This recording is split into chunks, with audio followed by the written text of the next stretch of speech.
Hi everyone. Welcome to Cocosenor, and today I will teach how to remove screen time passcode on your iPhone or iPad. If you forgot the screen time passcode, how can you remove it? Don't worry, there is a simple and effective way to remove it. Remove screen time passcode using Cocosenor iPhone Passcode Tuner. First, connect your device to the computer. Then download and install Cocosenor iPhone Passcode Tuner. You can find the software link in the video description. This software can remove screen time passwords on most devices without losing data.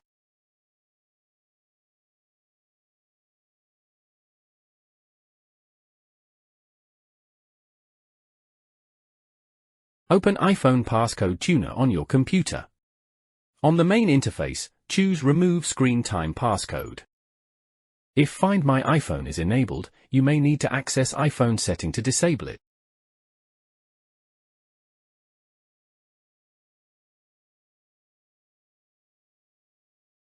Open Settings and select your Apple ID.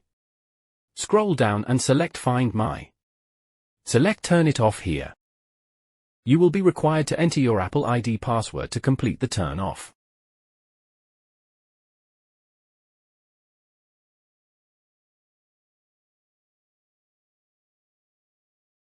Then click the Start button and iPhone Passcode Tuner will begin analyzing your device. This process usually takes a few minutes. Once complete, your screen time passcode will be removed, and you will have full access to your device settings again. That's all. Thanks for watching. Bye.